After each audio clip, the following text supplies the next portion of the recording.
Get ready, ladies and gentlemen. It's time for kickoffs and kick-ons.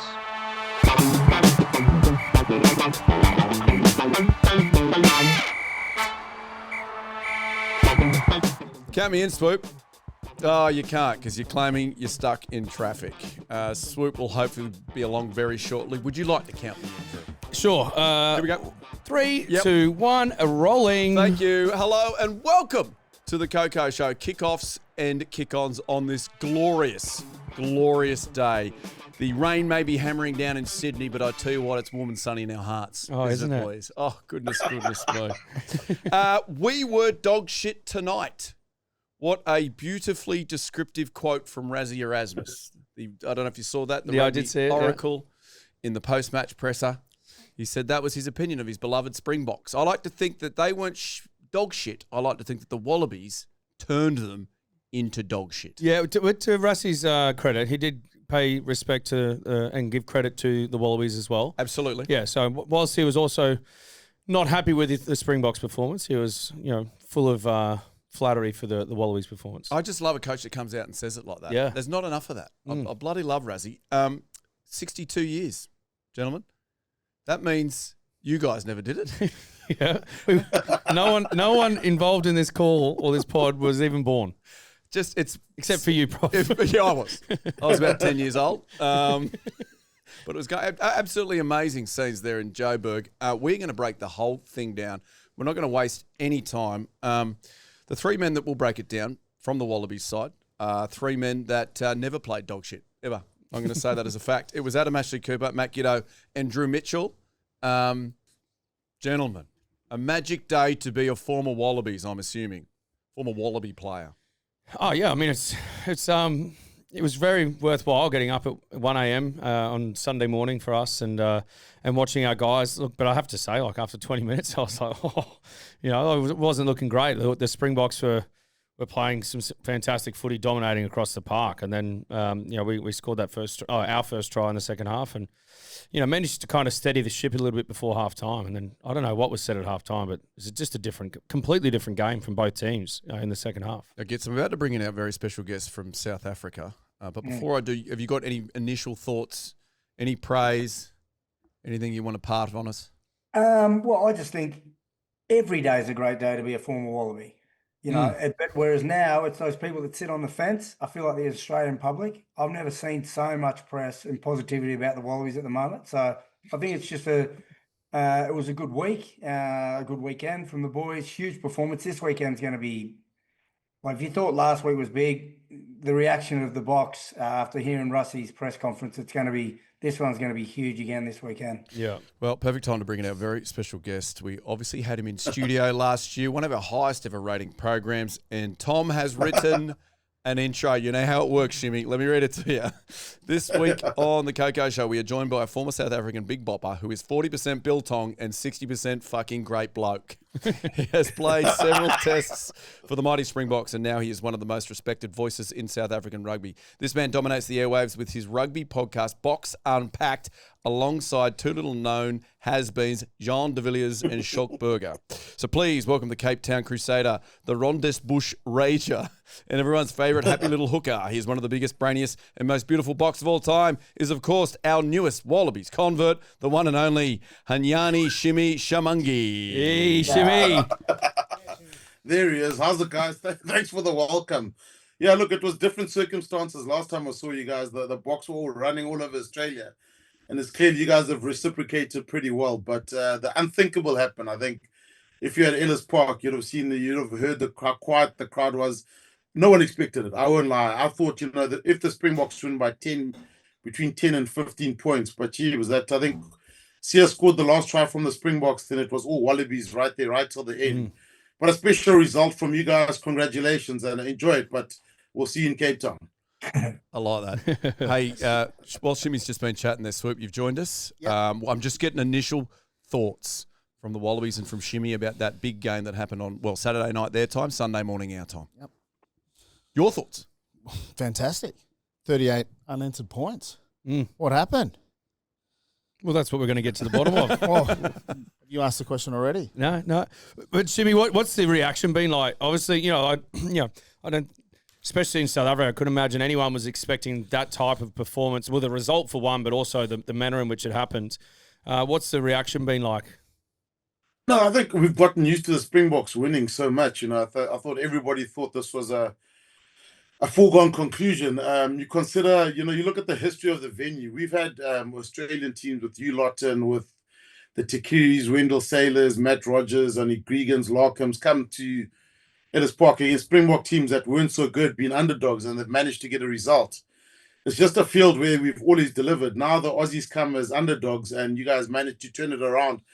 And not from not 22-0 or 15-0, from 22-5 down at halftime to turn the result. I think that's what makes it even more sort of spicier. But look, I think the Springboks, you watched the first 20 minutes, you thought, okay, cool. This is going to be a hammering. Similar thing happened in Argentina last year. We got off to a fast start, and they ended up coming back and winning the game. But the adjustments in Australian rugby, I thought James O'Connor made a big difference. His bravery, that pass over the top, Angus Bull at halftime was incredible. His ball carrying, the way he took it to the Springboks, that pass he put to Harry Wilson. And then, you got your back three, Tom Wright, obviously Jorgensen and Peach got injured. But really, it's a puzzle that's coming together, two strong centres. And the pack held up. I don't think the Aussie pack dominated, but they held up beautifully. And then the passes went the right way, so it was fantastic. Do you think this weekend, there was talk Rassie had already picked his team, but do you think he'll go back to like Deolande or Colby, going back to these proven World Cup winners? Are they fit and available, do you think? And if they are, will they come back in? Yeah, I heard Cheslin was in the mix last week, but he's injured. Deolande had a bit of a niggle. I'm trying to think. But look, with Rassie's selection, we never know. As much as you guys don't know, we don't know it's going to be a 7-1 split, a 6-2 split, a 5-3 split. Now, Andre Esterhuizen's covered flank and centre. So you never know. I think what's going to happen is there'll be a massive attitude adjustment. So I'm not really concerned about the selection. I think whoever select is good enough to get the job done. I just think maybe some tactical adjustments, a bit more physicality. I think that was the call for last week. We played more tempo game, intensity game, but I'm a bit more up the gut, direct, good old-fashioned South African rugby is what we're going to see this weekend. One of the tactics that Rassie used last week was naming his team on Monday. Normally test teams are later in the week, say Wednesday, Thursday. You don't want to give your opposition too much time to kind of prepare, I suppose. But do you think that'll change this week? Do you think Rassie's going to name it today, or is he's going to hold off a little bit more? I think he'll do it Monday or Tuesday. Yeah. I don't think I think the Springbok change room probably would have been the worst place to be in world rugby after that game on Saturday, considering the start they had. So I think he'll either do it probably not today. I think probably tomorrow. But I think there will be changes. Probably the big change, I reckon, will be the bench. Probably a 6-2 split. Shimmy, you're at the ground on Saturday night, and watching at home, we could see, first try, second try, you could see the South African fans celebrating and dancing and thinking, here we go again, victory number 17 in a row. Can you describe for me, because then the shots after, I think it was probably after maybe Max Jorgensen's try. Shock. Absolute shock. Hands on faces. Like, can you describe the sound? Was there any sound in the building? Did it just go silent? Oh, absolute silent. Look, what happened was just before halftime, there was a line out. I think the Springboks lost. I thought if they had scored there, the Wallabies would never make a comeback. And then second half starts, Australia scores straight away. Then they back it up again, and then they back it up again. At that stage, with about 10 to go, because you can't see it live on TV, but some of the crowd started walking out. Wow. Some of the crowd started walking out. They're just disbelief. We've just been spoiled, I think, just getting used to the Springboks winning this whole time. But you could see some of the crowd walking out. It was really, really quiet. And then myself, Bree-Anna Browne, Jean de Villiers, and Schalk Brits, we jumped on a flight that same night. And it just happened to be a flight from Singapore with a lot of Aussies that hadn't seen the result. And they couldn't believe it, that Australia had won also. So a great day for Australian rugby. I think the best thing, you listen to Joe Schmidt, and he spoke about it. Fraser McReight was massive in terms of when the Springboks got front foot ball, he managed to get turnover ball. I mentioned James O'Connor, but every time the Wallabies were under pressure, they managed to get a pressure outlet and then strike from then on. So, look, it was a worry for the Springboks because the Wallabies had played against the British and Irish Lions. They would be battle hardened, but my goodness, they turned it around well. And it's a good victory for Australian rugby. I mean, it's for you guys, I can understand the feeling you guys have got, but I think it's something Australian rugby needed. Yeah, absolutely. I mean, you just mentioned Fraser McReight and the impact that he had in the game. He was the man of the match. But do you think that maybe that might mean that Rassie goes maybe head for head with a fetcher, like someone like a Quagga Smith to start in the back row, just to kind of compete with Fraser at the breakdown, trying to get there early? Yeah, look, I'm not sure. I mean, Marco van Staden is probably one of the best fetchers we've got, but he had an HIA. And then when he went off for a while, then there's several changes. But trying to predict the Springbok team, we've been trying to do it since the World Cup. We never get it right. No. We never ever get it right. So Quagga will definitely be in the match 23, whether he starts or he's off the bench, which is probably where they've used him the most. His will be, but it's almost impossible. Look, I can almost guarantee certain selections. Oxen Chair will probably start in the front row. Eben will probably start. Scrum off, probably a Grant Williams, Damon Dalland, if he's fit, will probably get in the mix. A Jesse Creel will probably be there, and a Cheslin Colby, if he's fit. Those are probably the big 5 or 6 that I could say that would be in the mixer. But Cape Town is different, guys. Yeah. Sorry to interrupt you. Cape Town is different. It's at obviously sea level.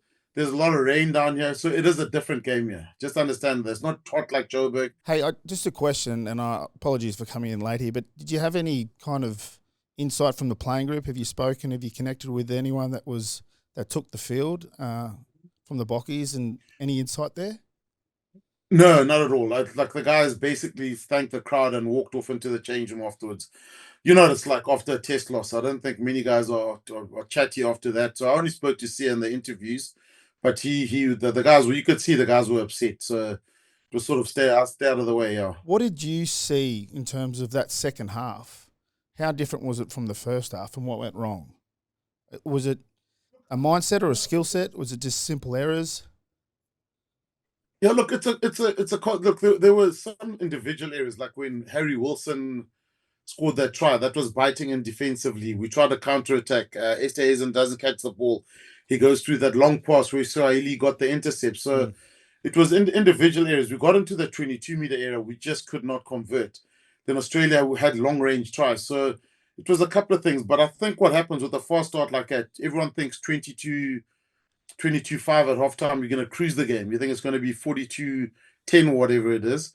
So we kept playing, whereas maybe we should have kicked for the corner a little bit more. Maybe we should have mauled a bit more, scrummed a bit more, and built up penalties and just stayed on the right side of the field. But look, Wallabies were gutsy. They were brave. I mean, the guys put their what's it? Unsung heroes at Nick Frost, the lock, with his line-out steals. McReight on the ground.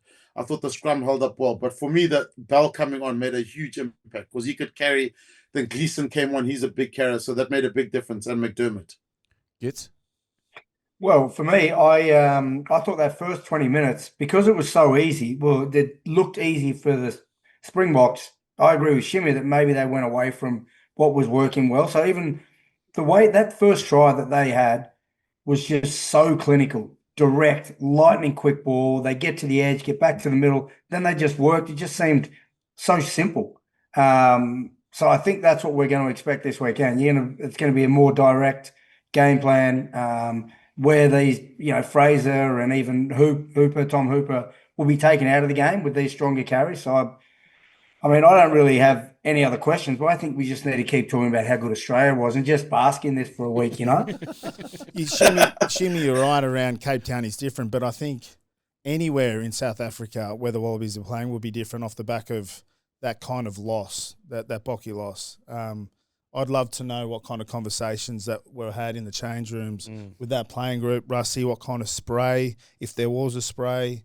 For me, it was a bit of a wake-up call, really, like a bit of a... Yeah, well, Rassie even sort of said he and the coaching staff got it wrong. Like, he's taking a lot of that accountability, and sometimes what a coach says in a press conference is different to what they say in a dressing room. We all know that. But, he'll think that through the week's preparation about what they got wrong and go into it. But you say Cape Town's different. It's also it's very different because there's a lot more distraction in Cape Town as well. So the boys can perhaps get a little bit distracted off field going into the week. So hopefully the boys are on focus. What kind of distractions are you talking about, Trevor? Oh, like Cafe Capri. Yeah, just give us more insight here. So I stay at home. Don't ever go to Cape Town. What distractions are you talking about? What are you talking about? Every time I go over there, you take me down to Camps Bay. Look, Cape Town is different. I think I like what Joe Schmidt said. When I interviewed him after the game, he was already thinking about the following week. He said, look, there'll be a comeback from the South Africans. There's 1 or 2 injuries. Obviously, Peace getting the jaw injury. There's 1 or 2 injuries. So me, it's always a good sign. You know, I don't think the Wallaby team is a team that will sit back on this and celebrate like it's the end of the season or they see the goals have been achieved. I think the goal is to come out firing. And if you can do it 1 weekend, 22-5 down at altitude and win the last 20 minutes, you can do it in Cape Town also. So it sets it up for a hell of a test. I think for the Springboks, it's a wake-up call. A lot of people are talking about the All Black game, but Wallaby rugby is back, and it's back nice and strong. So, look, I hope the Wallabies get distracted in Cape Town, but I tell you, the happiest guy at Ellis Park on the weekend was George Gregan. I've never seen him smile so much in my life.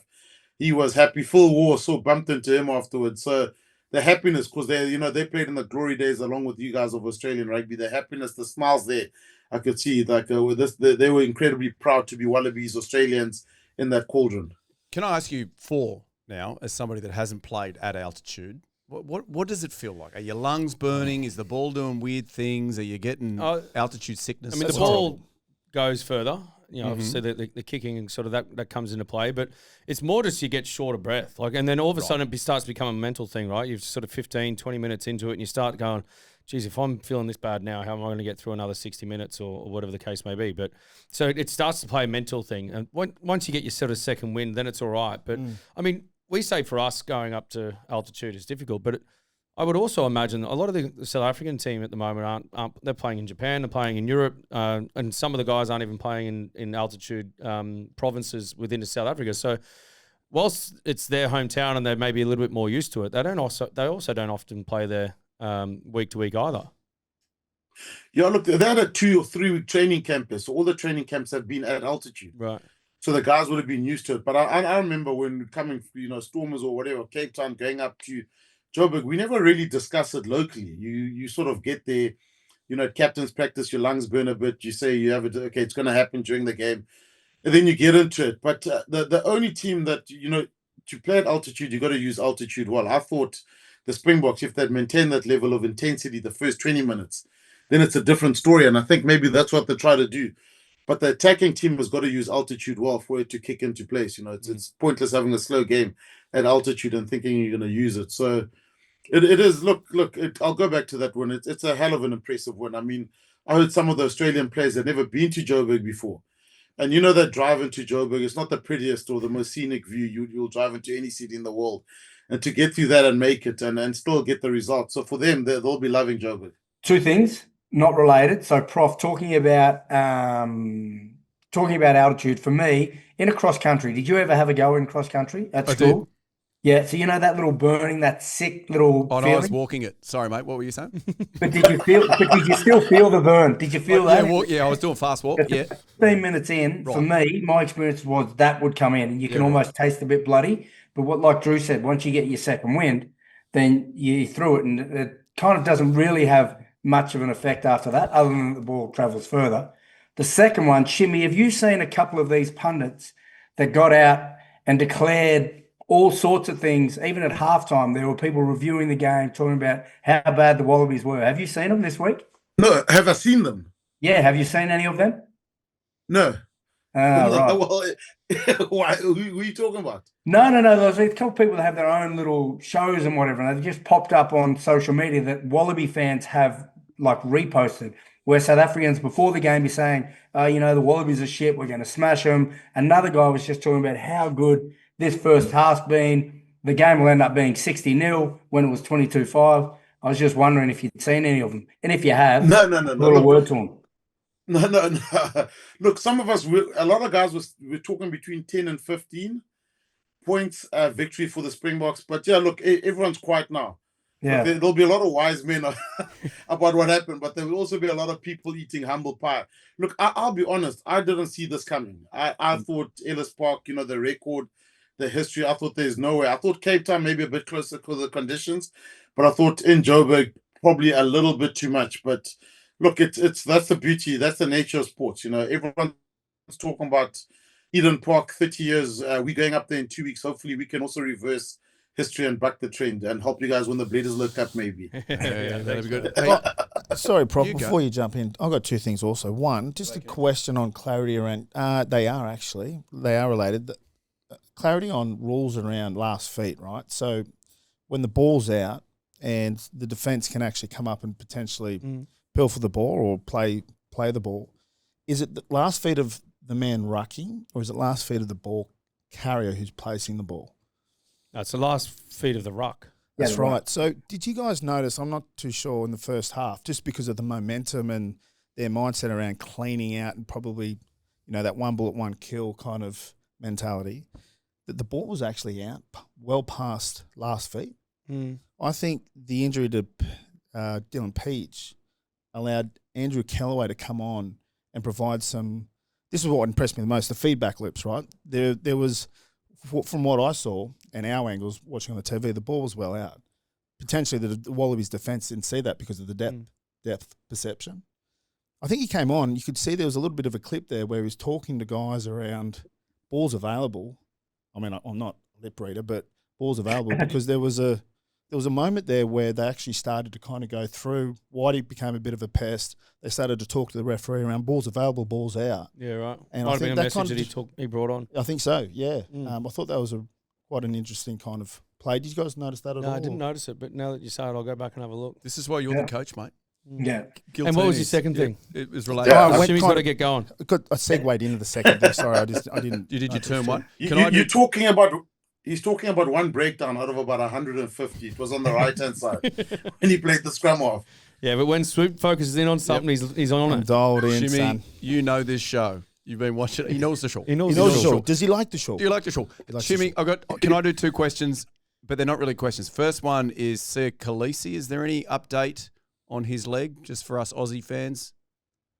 No, I have no idea. Look, we'll probably find out later on in the week. But if he went off, but it was the usual substitution. Okay. I think he got a bump and just carried on. So there's been no news anywhere about his knee. Second one is world rankings. So you guys win 16 in a row. You win 2 World Cups in a row. You lose one game to little old Australia, and you slip to third. Do you think the world rankings are bullshit? I don't know how they work. I don't know what who's second. Yeah, so it's weighted, I think. So this is for us. So South Africa lost 3 whole points on the world ranking ladder, and we gained 3.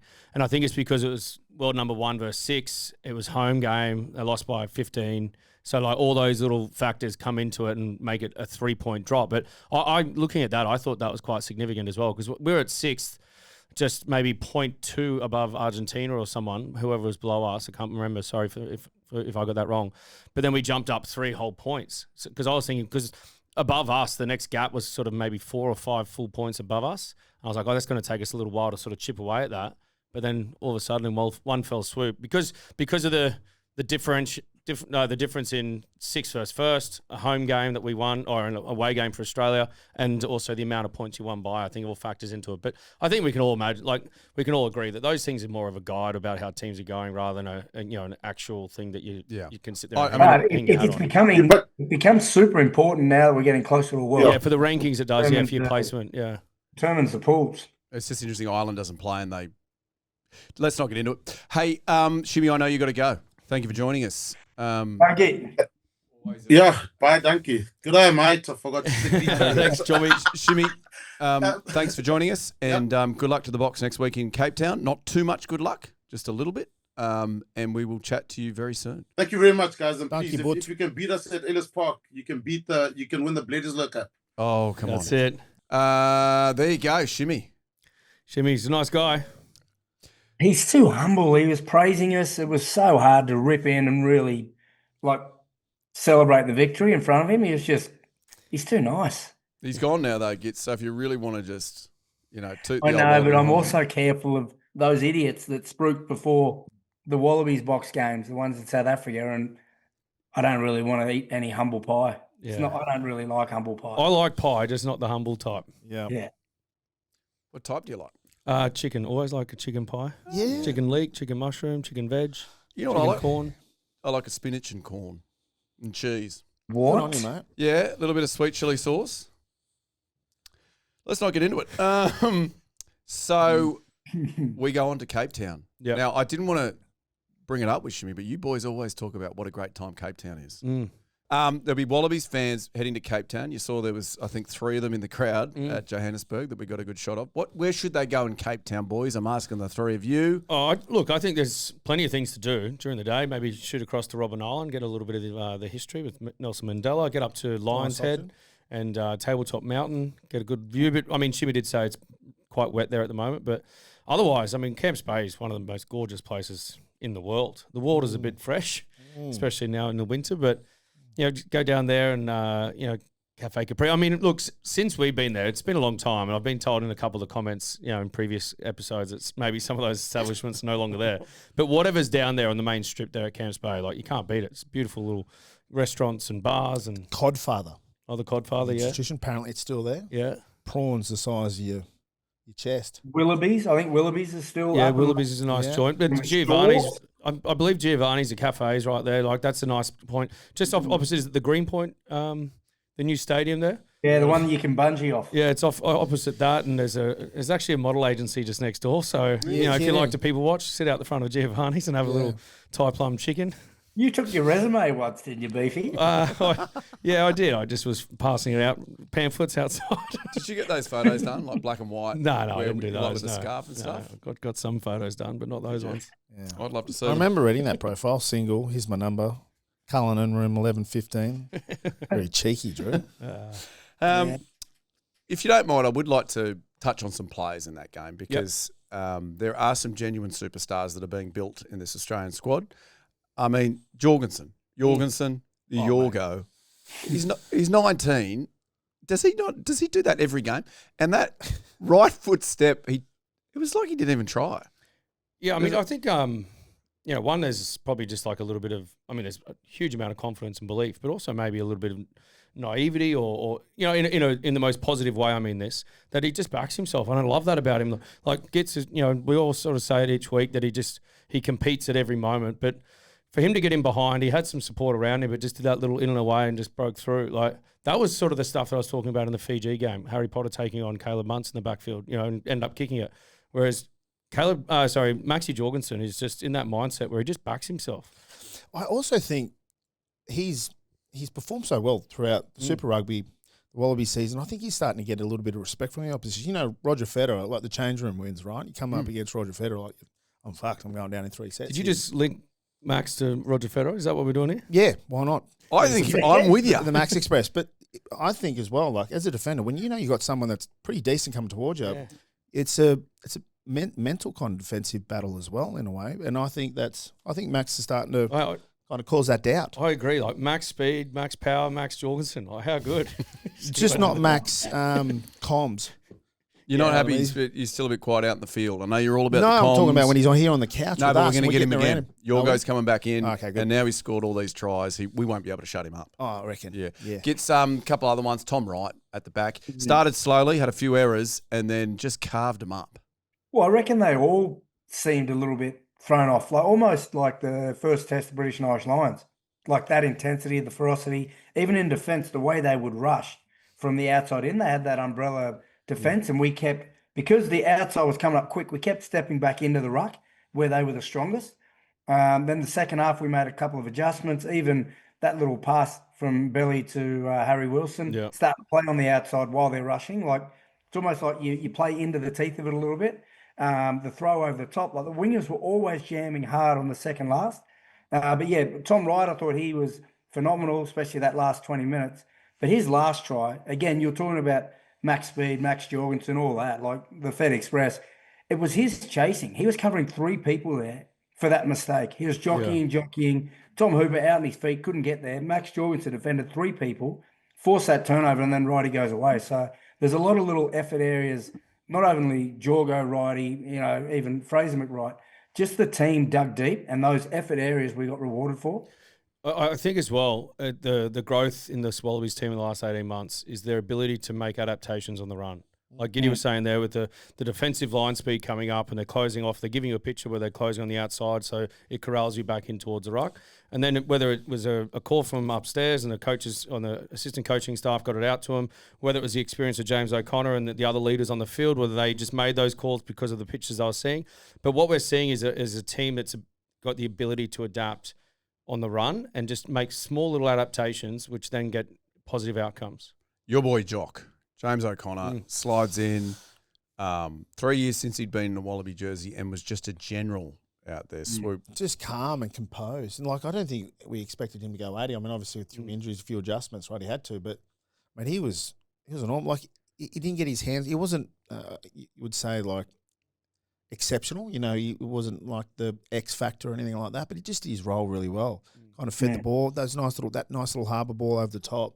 It just seemed like he just stayed really calm and he kind of played the game with a smile on his face, you know, like very grateful. He just looked very assured in what he's doing. Like assertive. Yeah. I mean, even to some of his own quotes since the game, he sort of said, you know, like even he was doubting himself going into that game. You know, obviously there was probably a lot of doubt from other people on the outside, given that he hadn't played for a number of years and all of that. But he went in there with a little bit of doubt. But once he sort of settled into it, maybe that was also part of it, right? Like once he settled, then also the team settled, and then they were able to sort of make those adaptations, and then all of a sudden we're on top. But I mean, I was super proud of him. Like just to go out there, there would have been a huge amount of pressure that he would have put on himself to go out there and play well, and especially off the back of the momentum the boys built from the Lions series, to just go out there and perform like that. Super proud of him. Just having like these senior players around when you're behind makes a big difference with your belief, because you get in behind, say you're down 22-0.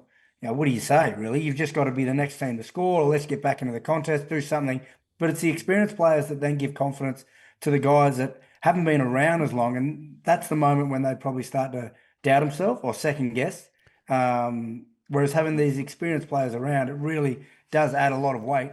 And on top of that, they obviously played super well. Yeah, I think there's been a real push for the last few years about being really impatient about trying to get these young guys into those 10 roles. And I think, you know, James O'Connor then shows what experience does, how important it is. And it's not just James, there's the James Slippers as well. There's the Will Skelton. Whilst he's only played 30-odd tests, he's been around for a very long time, played in big games in France and in the UK as well.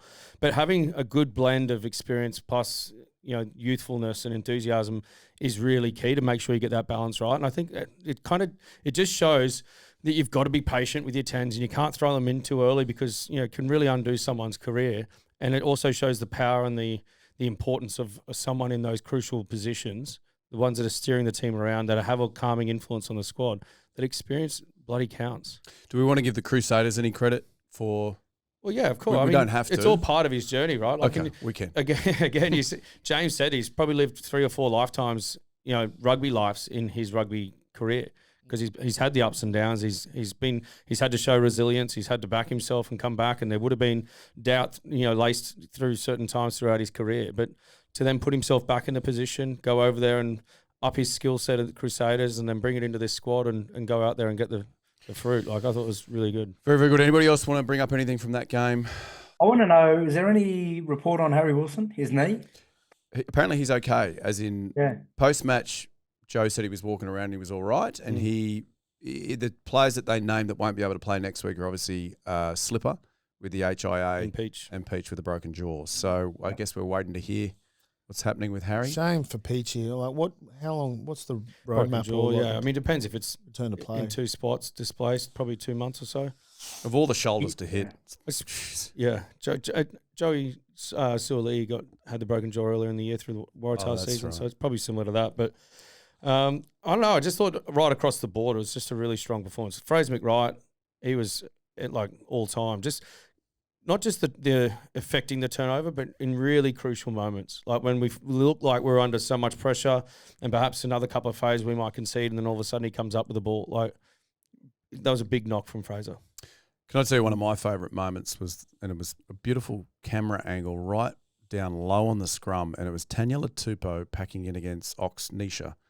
Like, and the sound of the impact of their shoulders when they hit and the G-force, I thought the universe was going to collapse under him. Like, it was just an amazing, like, I get what Wildcard's talking about, that guy that came on here. Oh, yeah. Like, just beautiful. You guys didn't notice that? Or? I did notice that. I also noticed that Rassie in the press conference said we didn't scrum them.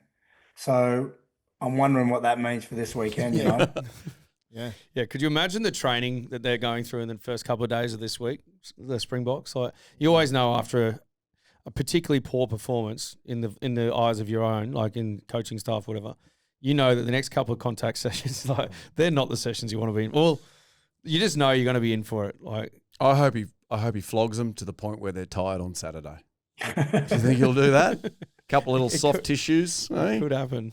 Could happen. You'd hope so. Well, the other big match that happened on the weekend, the now world number 1 side, the All Blacks, 41 defeated Los Pumas 24. All Blacks clinical down there in Argentina. They got out to 31-10. Then the Pumas, they fought back 31-24. You thought, I mean, gets you on the WhatsApp were like, come on. Here we go, Los Pumas. Come on, both teams, because I just wanted a great contest. Of course, yeah, that's what you wrote. I said. No, it was good. I think the All Blacks need to start fast. You try and take the crowd out of it, and I think they did that. Sevu Reece got a double, but I thought Will Jordan, like, he's just getting better and better. Like what he does at super level, he's now dominating at test level as well. So he's pretty special. And Karifi, your boy, with the big quads. Yeah. He makes a difference there. He throws in a little bit of a lot of physicality and niggle and just kind of those blokes that you don't want to play against. He's that guy. He just looks like someone who's so proud to represent the All Blacks, and he's just going to make sure he does absolutely everything he can to hold on to that jersey for as long as he can. Duplessis Karifi. I also think, like, looking at that game, the All Blacks found some space on the edge against Argentina early. Like, there was a lot of opportunities, a lot of their good plays, like the little step through from Jordan, the little kicks down on the edge. They obviously identified that as an area where they could maybe open them up a little bit, condense the defensive line, and then off the back of that, some nice little plays out the back to get it out wide, and that's where they found some space. There's a lot of questions, gets about the All Blacks around their performances against the French, like the French B team or whatever they refer to it as, and, being critical, or the pundits in New Zealand being critical of the All Blacks team. But I'm saying, like, the innovations that they brought in last year, like, they were a little clunky last year, but it's obviously just the changing coaching staff and style. Seeing, like, which concerns me, that's starting to kind of, they're finding rhythm, and they're gonna be running pretty hot come Bledisloe slow time. Yeah, I kind of wish we'd get them at the start of the TRC every year. I feel like by the time we get the All Blacks, they've had 4 big tough matches under their belt, and they're ready to go by the time they get the Wallabies. Has it ever been? Have you ever played them first in the TRC, boys? Actually, I'd say we would have, yeah. We have. But also, like, we'll always finish that way at the end, I think. We'll have had, the Lions series into the 2 South Africa, 2 at home. Like, let's back it. We're going to break another hoodoo at Eden Park. Don't say that. We're going to. Oh, God. What I will say is Argentinians, when they get their offload game going and it sticks, they're a good team to watch. Undefendable, I think maybe 2 of their tries, the first one or the second one, I'm not sure, but it was just like innovative, popping, keep the ball alive, like the way they play. It's rocks or diamonds, really. Like they're either going to be red hot or sometimes those passes don't stick. But when they do, they're a great team to watch. Yeah, it kind of feels like that chaos footy, doesn't it? Like they all over the place. The Kiwis, I mean, there's some amazing stats out of this one. 5.6 points average from their 8 entries into the Los Pumas. Yeah, 22. Yeah, they did the basics right. 4 scrum penalties, 7 turnovers at the breakdown. So kind of just took the, what would you say, the oxygen out of Los Pumas. Yeah.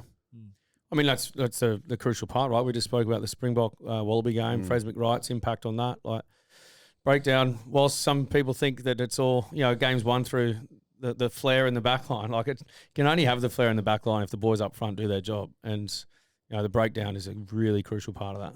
Next week, they go to Estadio Jose Amalfitani. I think I pronounced that correctly. In Buenos Aires. What do Los Pumas need to do?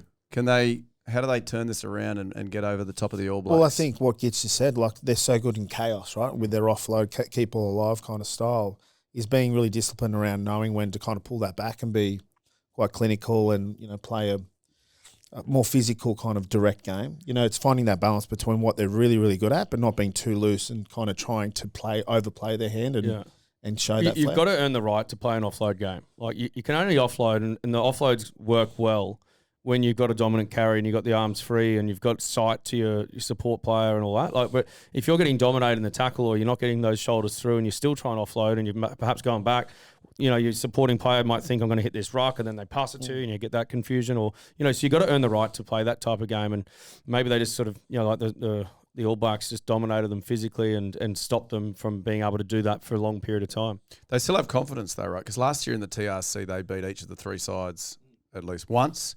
Obviously, remember what they did what they did to the Aussies the second week when we were in Argentina. We won the first game, and then I think they put 700 on us. So on a nice sunny day, they'd have the crowd behind them, and they'd have all the confidence in the world. I reckon their Maldry they're going to have to fix up. Like once they got back into the game, and then the All Blacks when they got field position, you're talking about how well they converted in the 22. A lot of that was down to their maul was dominant. Yeah. Takiaho got 2, yeah. He came off, he just got 2 at the back end of the game. So it's just like, if they want to, they can squeeze Argentina out of it at the back end of the game, the All Blacks. So that's one area they've got to fix up. Very good. Looking forward to that one. It's nice on a Sunday morning, just watching a bit of Los Pumas versus All Blacks. Yeah, it's wonderful. Love it. Sit the kids down. They don't give a fuck. Can we watch cartoons, Daddy? No. Watch this. Hey, we're about to have another very special guest, but before we do, Tommy has written us a little quiz. Ooh, and it's a one that what's a mid-show quiz?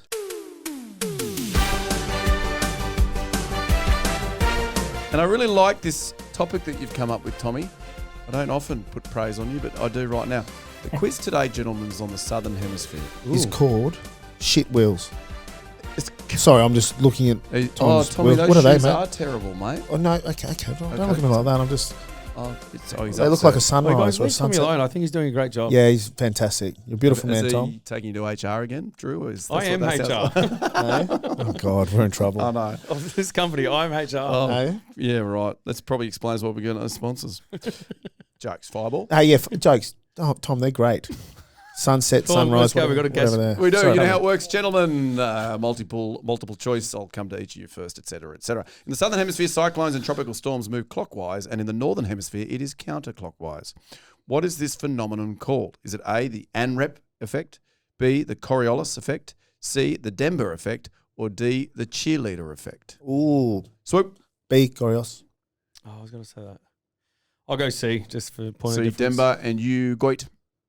First one was AMRAP. Isn't that as many raps as possible? Can't be that. I have to go B. Coriolis. For those of you that said Coriolis, congratulations. Yes, whips off knew to that a was fly. it. I've got a good So feeling about this good, one, man. Prof.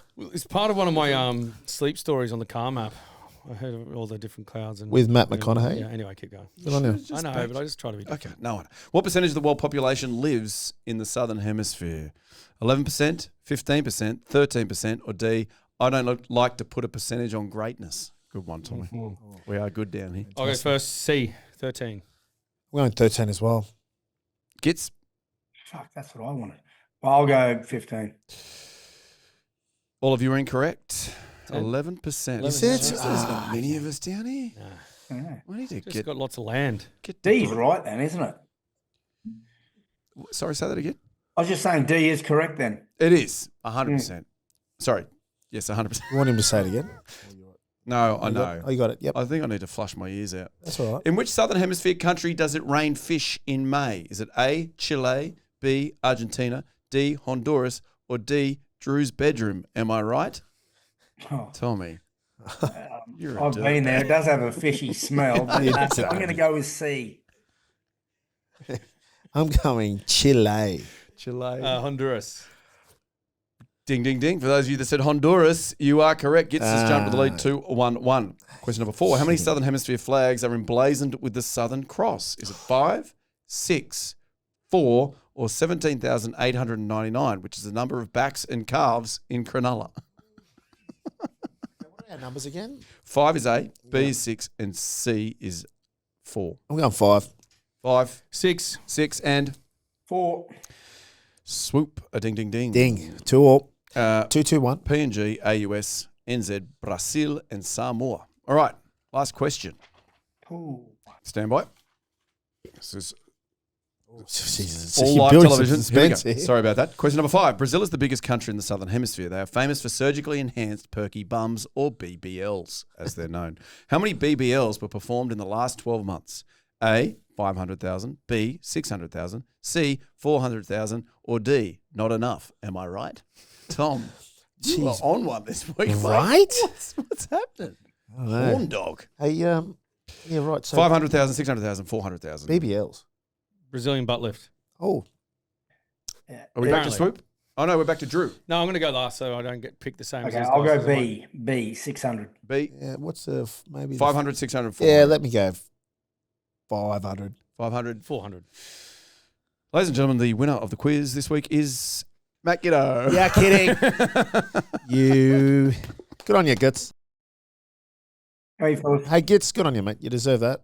Yeah, I know the show and I like the show. So I know you like the show. It's a good show. It was a good quiz. There you go, Gits. Another KOKO quiz. Been a little bit between drinks, has it? Gits, when was the last one you won? I think I won the last one as well. Did he? He's on a heater. I won the last one. Yeah, I thought Drew did Sure. it. Okay. Well, when I say I won, when you win, I win. When Yeah. I win, you win. It's Yeah, just exactly. Swoop didn't win. Wankers. You were on such a heater, mate, and you're in a slump. Yeah. Well, Let's not get into it. Hey, guys, it's been a wonderful show so far, and we are about to have our big finale. The mighty Wallaroos, they're about to start their World Cup campaign over there in the UK. They take on Samoa this Saturday, and joining us now is a very special guest from the mighty Wallaroos. Now, Bree-Anna, I'm hoping you've seen the show and you know what works. Well, what happens here is that Tom writes a little intro for you. Oh, buckle in. Right. Tommy, is it a nice one? Of course it's nice. Okay. The second special guest this week on the KOKO Show is one of Australia's brightest young stars. She cuts her teeth in the engine room, striking fear into the hearts of opposition ladies with her tough ball-carrying ability, amazing scrummaging, and her unrivaled dedication to top-notch glam. This Toowoomba tearaway is ready to take the Rugby World Cup by storm, not only with her aggressive play on the pitch, but with her charisma and joyful disposition off it. So please welcome this rampaging red and world-class Wallaroo. It is the one and only Bree-Anna Browne. That was really good. I think that's probably the best intro I've ever had onto anything. So thank you for that. We'll clip it up and send it to you. Yeah, please. Well done, Tom. About time. Thanks, Tommy. yeah, I know. He finally gets one right. I know, 300 in. Bree-Anna, first and foremost, set the mood for us. What's the time? What's the temperature? How's it going up there? It is 7 a.m. in Manchester right now. Temperature-wise, I would say it's around a nice 22. jeez. Oh, really? Quite That's not warmy. bad. Yeah, joking. Really? Gets about 26, 27 throughout the day. So it's very beautiful. Yeah, nice. And so you just had your welcome ceremony for the Rugby World Cup, which you're about to embark on. How was that? It was really good. We were able to share that one with Samoa, Scotland, and Wales. So us four down here in Manchester, and the welcome was really beautiful, as they always are. And yeah, feel ready to go. How's the World Cup prep going? How's the training? Is Joe Yap really pushing you guys, or is she taking it pretty easy? So we were lucky enough to arrive a few days early, which helped us beat that jet lag, get a few extra training sessions in, and technically we start today is meant to be our first proper session. But no, the vibes have been really good. We're feeling really good humming into this first week, and no, she's the same. She's the same clear-headed coach that we have. So yeah, no extra pressure. There's no better opportunity to acclimatise. You know, when you get overseas UK to get together, a bit of a bonding session. You said you got there a couple of days early. There's nothing better than getting to somewhere a couple of days earlier than the week before your first game. Did you guys get an opportunity to go out, experience a bit of Put the dancing city? shoes on? Yeah, you know. Couple of cocktails? No, we didn't, but we were able to play some scavenger games around Manchester, and we ran around for about 2.5 hours. I think one team may have been 3 hours. wow. Got a bit lost, but yeah, we were able to run around and see the city, and we've had a few days off, and we've gone around and sightseen, and there was a Wicked premiere, so outside, so the girls all went to that and Oh, wow. sang and danced. Oh, the theatre. Yeah, we used to do a fair bit of that. It's a little different when we first touched down in London, Swoop. You'd often, I don't know where you go, you'd head to your joints, but what I was going to ask is, what did Joe beforehand? You obviously you got together. My sister was part of that.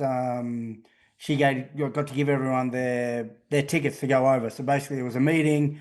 And Chrissy was talking. She's the president of the Women's Australian Rugby, and she just said, "Look under your seat." The girls looked under their seat. And it's just a really nice image of all the girls finding out that they're actually going on the plane. But in Australia, have you had a chance to connect and have a few drinks or bond, or what's the mood like in the group? No, we really haven't had a chance, I guess, to bond in that sense. I think most of us are taking this pretty seriously, that we don't want to have a few drinks or a night out that would probably disrupt the process that we've done. I'm sure like people have had probably a couple of quiet ones at home, but to be honest, we're probably taking this quite seriously and we're putting our prep first. I know that's probably a boring answer, but it's the right answer. It just it's an indication of us more than anything, the questions that we're asking. But your first game up against Samoa, your pool is Samoa, USA and England. Samoa and is up first, USA as well, who you've just recently played earlier on this year in Canberra. So, sort of what are your thoughts going into this Samoa game first and foremost? I think this first game is going to be, obviously it's our first one, so we want to set a platform. We want to show the rest of the teams that, this is our performance, this is who we are, and, probably scare them a bit.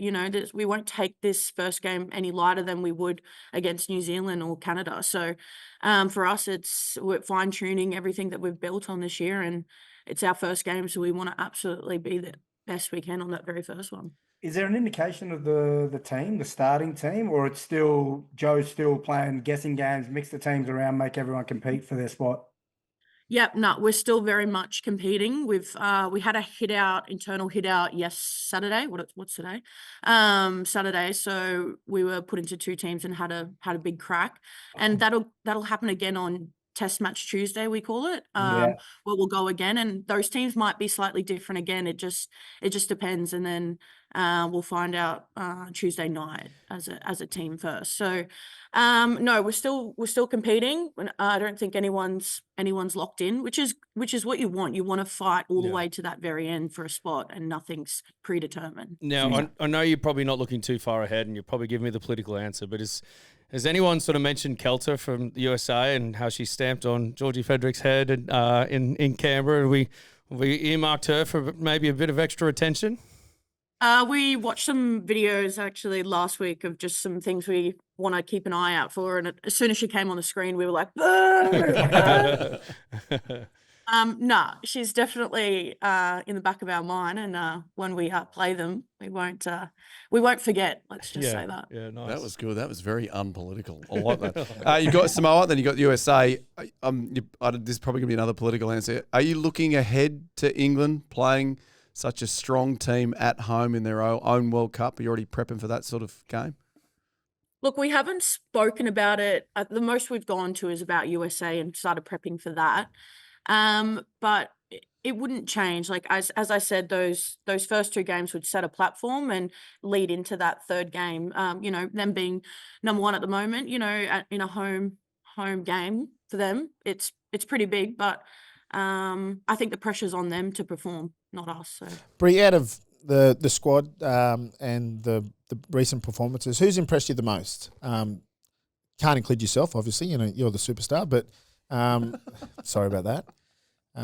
Who do you think is going to shine throughout this World Cup? Give us, our viewers and listeners, a bit of insight to who you think will perform well and who will maybe potentially take the world stage by storm. Yeah, I think the obvious one, you got Maya Stewart on that wing. I think she's going to do some dangerous things down that sideline. But someone who's really impressed me is Caitlin Hulse. Her last couple of games, she's been humming into that 15 spot. Her kicking game is unreal. So I think we're going to see some really good things from her.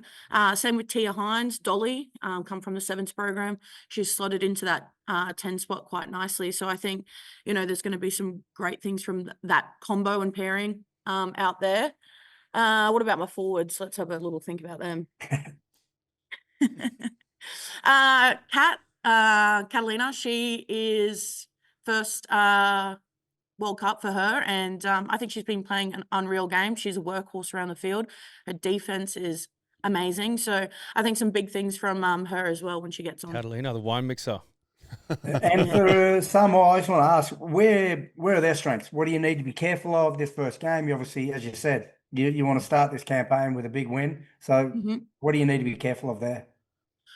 So we've identified that their physicality is probably their biggest strength. So things around in the ruck or in defense or when they carry. So for us, we've got to get our D sorted. So making sure that we're chopping and shotting at every opportunity that we can to not let them, barnstorm through us. So we've identified their strength is a massive one. And their ball skills are unreal too. So I think our backs have a job out there to look up, scan, and see where the threats are. Chopping and shotting. Oh, Hell yeah.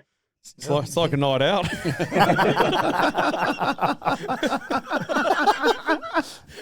Sorry. What was I going to say? Oh, yeah, you're touring. Who are you rooming with, and how did she go? I'm rooming with Annabelle Cody, the one and only. Nice. Yeah, she's all right. She's She all right. does She's yap all on the right. phone a bit, but Oh. I mean, probably so do I, so I'll let her go there. She gets up early, though. She's like a 6. Oh, yeah. You don't need that at all. That just doesn't sit well with me. Yeah, you got to lay the so- I rules think it down. sits well with you I'll anyway. have to have a stern talking to with her, and we'll get that to about 7:30, I reckon. Bree-Anna, have you heard the Gitz Gregan story about in the middle of the night when you're rooming with someone, hey, if you're going to the toilet, you have to walk backwards and that keeps you asleep? Yeah. Have you? No, I haven't. Okay. Well, it was Greg's, right, Gitz? Yeah, it was. But it's more just around roomie etiquette. I didn't know anything about it. And a 6:30 alarm sounds like there's no etiquette there as well. No. But with George, I mean, the difference is, look, we often would stand to go to the toilet. I don't think the girls are doing the same, Prof. Yeah. No, I No, realise that, but Tim wasn't the whole thing you were Tim walking? yeah. Yeah, the premise Oh, is yeah, the yeah. walking But backwards. if you want to stay, apparently if you want to stay asleep, so you have your eyes shut, so you know obviously where the toilet is. You look, you scan, know from your bed, okay, lights are off, you don't want to wake your roomie. So you Yep. walk there with your eyes shut, feel around for the toilet, sit down. Then once you get up, finish, don't flush, obviously. Well, that's for us. I don't know your roomie etiquette. but No, that's we do the same. Don't flush till the morning. Yeah. good, Get me annoyed. beautiful. So then keep your eyes shut, walk backwards until you feel your bed, and then hop back into bed and you'll be straight back to sleep. Well, I'm going to try that. So Yeah. It sounds unreal. It works, yeah. There you go. Now, something else we like to do on our show is the start one, bench one, drop one. Teammates, Drew, have you thought of one for Bree-Anna? Oh, you've just put me on the spot. Okay, you've got to start one, bench one, and drop one. Let's go M Chance, Maya Stewart, and Eva Kapani. So only one can start, only one can bench, and one has to be carrying the bags. I think I'm going to drop myself for reasons. I'm not going to pick one of my teammates, you know. No. So they're your three options. So it's Eva. It's They're my options. M Sorry. Chance Yeah, and Maya you're Stewart. in. You're in. Yeah, you're already in. I'm in. It's just these three. I thought you were giving me your own one. No. No. I was like, no, that's cool. All right, M Chance, Eva, and who was the last one? Sorry, Maya Stewart. May I shoot? Oh my god. Oh. All right. Well, we'll have to. That's really tough. I'll be really honest. with Sorry, you. you can be honest because this is not going anywhere. So the girls Yeah. won't see this. No one to see it. Oh, sweet. We'll cut this part. Awesome. Yeah. Okay. Let's go. Let's go Eva off the bench because bring Yep. a bit of impact. Yeah. Mhm. So are you dropping your... I'm gonna have to your- start M Chance because she is our captain. You can't I play was against gonna her. say. Safe bet. As many of us probably were like, we can do it. Yeah. You can't. So May Stu, I'm so sorry. Oh, I might have wow. to take a little rest this week. Brutal. Yeah. Well, let us know how that goes once she watches Yeah. that through the week. Hopefully I won't have any conversations. Let's see if we watch it. Bree-Anna, we are out of time for our I've show. got one more Oh, you've question. got one more? Go, yes. Bree-Anna, you used to work with my best mate of mine, David Chicken Ingram. What was he like as a boss? He's all right, I guess. Like Just all right. a bit slack here and there, you know. He's real moody, isn't he? Nah. Yeah, he is. He's awesome. Probably one of the best sergeants I've had to work under. So yeah. Isn't he a He's doctor? he's good. Loves Yeah. rugby. He's a doctor in the He Australian tried Army. to claim he was a doctor when I was getting I had Arrested. 2 hands on the bonnet of a police car in Mexico. A couple of rifles pointed at me. And he Yeah. was claiming that he was a doctor. Yeah, well, he was sticking up for his mate, right? We don't. Yeah, he's my mate. I'm a Oh, mate, doctor. I'm a doctor in the I didn't need a Australian doctor Army. at the time. I needed a lawyer. Where's that gonna get you, chicken? That you're a doctor. Okay. Yeah, but you also claimed you could scrummage and you folded him in our living room, Drew. Yeah, actually, you know what, kids? He folded me. It's on my Insta That's story. not how I remember it. Yeah, I folded him actually. Yeah. Okay, I've known you a while now. I haven't heard the getting arrested in Mexico story. I think this one we should probably park. Okay. All right. Story for another time. Bree-Anna, good luck on Saturday. We'll all be watching. The country will be behind you. If you want to get behind the Wallaroos, it's on Stan, so make sure you tune in. You guys, is that 9 p.m. local time, Tom? No, 9 p.m. our time. That's great time to watch. Great. Shit, yeah. Jump on. Yeah, we did that for you. You're welcome. Yeah, very good. Thank you. And we're hoping to get your teammates on throughout the course of the campaign. Make sure that we have someone dropping in each week. So, yeah, that'd be great. Yeah, tell them this was painless, if you don't mind, even if it wasn't. Please do. Thank you, Bree-Anna. Thanks so much for joining us. Thank you very much for having me. Thanks, Cedar. Go well. Go well. Yeah, good Thank luck. you. There you go, boys. Bree-Anna Browne. Yeah. How good. They seem primed. They seem ready to go. Oh, it's Yeah, also that's just right. it's being in that position. Like, you're so excited at this point. Super You just want it to start. You just want to sort of feel the atmosphere and get your campaign and kick it off. And but no, hopefully the girls go well, and we'll be watching and supporting. And all the world's rugby eyes will be on the Women's World Cup over the next few weeks or the duration of the World Cup. So we wish them well and go the Wallaroos. Is there a worse game than internal trials? Oh, Like, seriously, how bad are they? Yeah. As soon as she said that, I've gone, oh. Sorry, internal trials Well, is. because your teammates know the calls. Everyone Yeah. knows each other's calls. and you're trying to get each other's Compete for jerseys. spots. So how serious do you take it? Are you flogging You've got blokes? to. Like, you're Yeah, mate. looking in. You're going for your You've got to. jersey. Yeah. Okay, hang on. So before you're about to play in a World Cup, we get all our best players and they just go out in the field and bash each other? Yep. Perfect. No, yep, good. Battle good. hardened, Prof. Yeah, I know, but like in that lead up to the last World Cup when there was 15 injuries. Battle hardened though. Right, time for a merch update. Everybody loves a merch update. Budgy, Smuggler, PJs, they are now available. You saw the shots during the week. Oh. Yeah. Didn't we look magic in them? Yeah, don't we? That was a fun shoot. It was. Yeah. Yeah. I actually went to sleep in my Wallaby pajamas the night before the Wallabies played. Watched the game in my Wallaby pajamas and then slept so well in them afterwards. Silky. Yeah. That's interesting. Maybe Yeah. that's a good omen for yeah. them. Yeah, maybe you need to do that every time they play. I'm going to. Terrific. Go to budgysmuggler.com.au. You can get them there. Also, our KOKO merch, which is anybody. Yes, Drew's got the hat on. It was the British and Irish Lions merch. It is now the commemorative merch. There's also our hoodie, our shirts that go with that. It's absolutely fantastic. Please get on there and buy as much as you can. If you are a blue chip company with lots of cash that you want to give to us so that our podcast can stay alive and that I can continue to pay my mortgage and feed my children, there is a space available. Well, there's a lot of space available. There is. Obviously had lots of sponsors during the Lions tour. I'm going to say. And now that it's 7. over, we're back on crates pretty much. Well, we're going to have to sell the furniture again. Tommy, you could list it for us. I don't know how much these seats would get now. Oh, gee. I don't know. I reckon we can get something for them. Yeah. And then long may we continue. I've got here conclusions and goodbyes. Has anybody got anything stirring to sum up with? Oh, mine was just the learning. We didn't get the learning. Sorry. done. Just some parents, how big a wanker parents can be at kids' sport, like when they care too much. Yeah, I'm with you. Yeah. What does that look Oh, like, just kids? please let it go. Let your kid compete. Don't heckle the ref because everyone's volunteering. The touch is on the side. Their parents. Oh, I just hate it. Often the refs are only teenagers anyway at kids' sport. Yeah, right? this one on the weekend was 17. It is a genuine pandemic in this country. Like, Oh. I don't like to use that word. The last one was COVID. The new one is wanker parents at sport. Like, it's out of control. And I have to say this, Gits, there's a few ex-pro athletes in my area, ex-leagueies or soccer players or whatever. It's never them. It's No. the parents that didn't make it.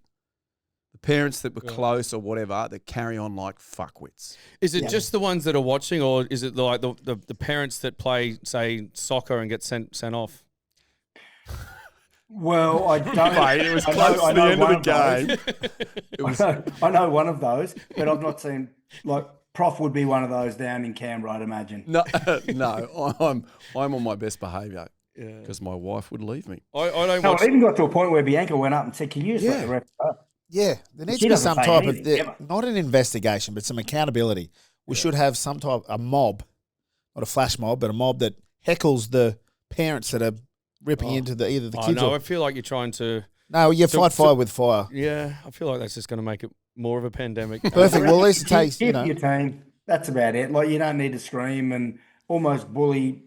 It's like sometimes even on the weekend, the ref would change her call. Like, these parents happy with this call? Like, it's just, yeah, it's not good. So that was my learning, is just to be a better person. Not for me, I'm always a good person, but for, say, you, Prof, or these people down in Canberra. He's got a point. No, I know. Why did you turn that on me then? Yeah, I didn't mention where you got it. Hey, guys, thanks for tuning in. I think that's today's show. We're getting a wrap up here, mate. Can you give me the socials, please? Where do they find us? www.kickoffsandkickons.com. Find us there. Thanks for following. Thanks for listening. And over to you, Biv. Cuckoo! Oh, wow. That is the best video on YouTube. You know what you need to do now? You need to like and subscribe down there. Or if you want extra content, might be down there, you need to go up here or up here and get more of that gear. Thanks for supporting Kickoffs and Kick-Ons, and we will see you very soon.